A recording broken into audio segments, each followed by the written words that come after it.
To Brenda, Reed Brown is going to do some poems for you. Thanks a lot.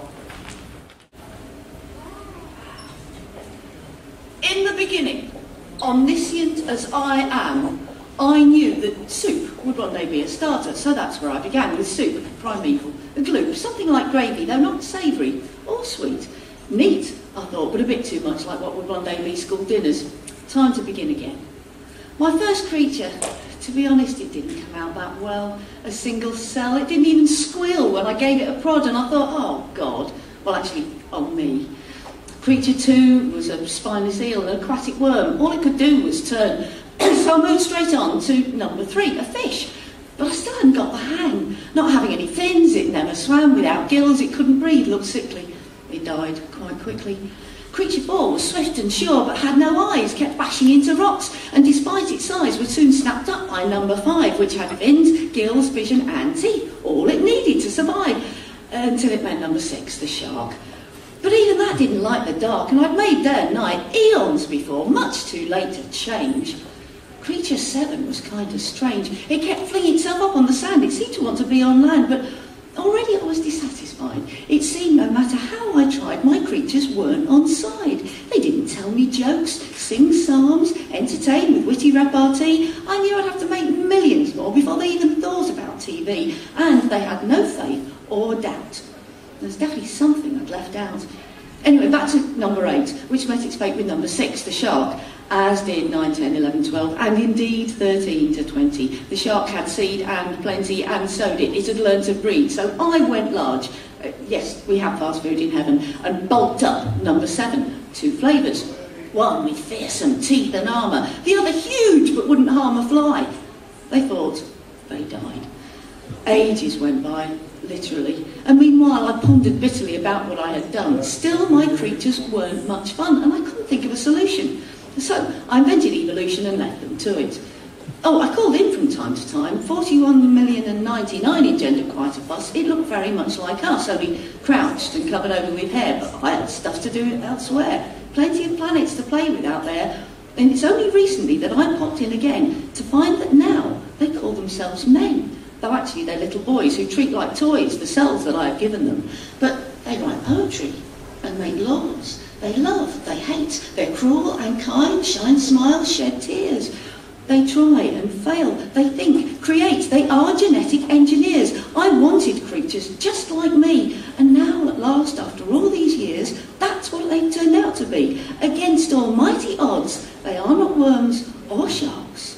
I have made gods. Thank you.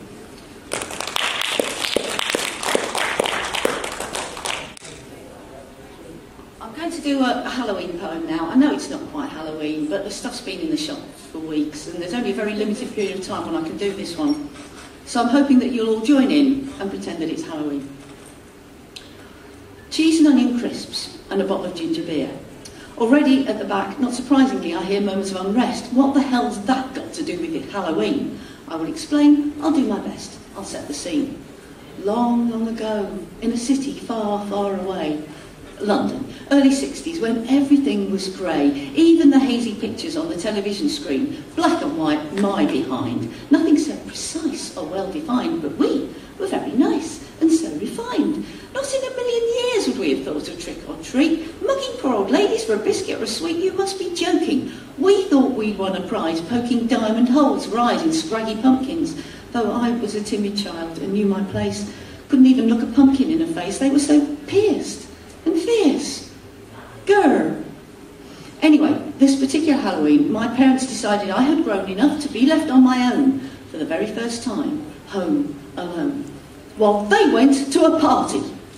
Are you sure you'll be all right? Oh, here, we brought you these for company, dear. Cheese and onion crisps and a bottle of ginger beer. I'll be fine, I simpered. The door closed and I whimpered as I turned on the TV. A film, Werewolf in London, was what the evening held for me. I was in London, and it's much scarier in black and white when you're home alone on Halloween night. I took a drink and gurgled, waiting to be burgled by hordes of blood-starved vampires dying for a bite. Crisps then, the packet crackled and I could hear the witches cackle, and I couldn't tackle them, I was too little for a fight. Outside the bats were flying and the ghouls and ghosties vying to be first to slip within with the imps and will-o'-the-wisps, and they they wanted me. Never mind the flaming drink or sodding crisps. And then the devil was in the room. I couldn't move. I watched him crawl, getting nearer and nearer, high above me on the wall. Okay, it was a spider, but it was very, very big, and I wasn't tall enough to catch it or to kill it. Will it get me? My stomach churned with fear as I slurped my ginger beer, turned the bottle upside down. I just couldn't seem to stop till I drained the fiery fizz down to the final frothy drop, and I knew trouble was brewing. When in a frenzy, without chewing, I swallowed crisps in handfuls till I was full up to the top, and I don't even like cheese and onion. And then I was sick, all over the rug. I started to recover.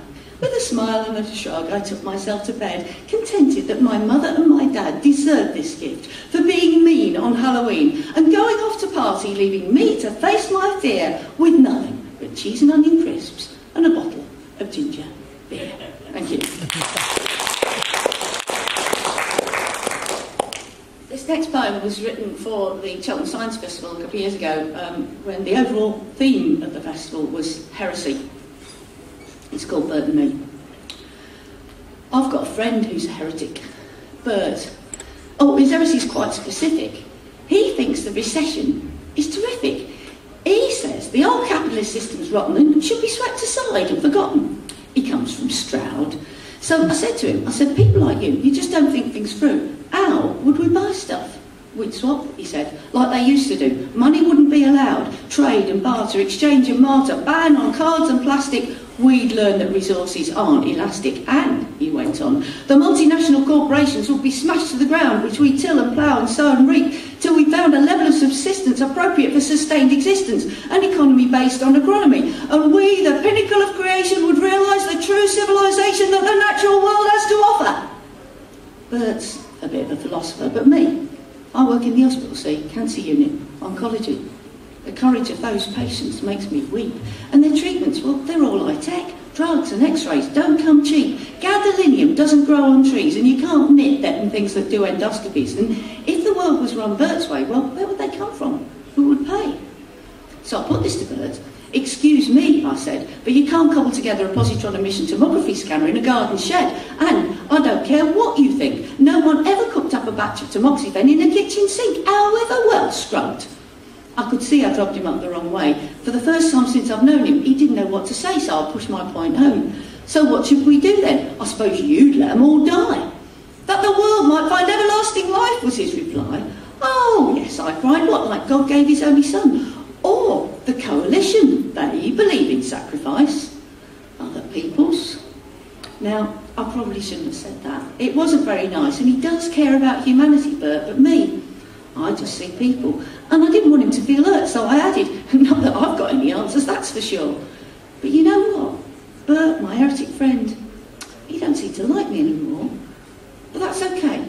It's a price I'm prepared to pay, because I've had to listen to his rants on far too many occasions. And to be frank, my sympathies lie with the patients and the doctors who are trying to help the dying and the sick. And I don't think Bert can see past the end of his nose.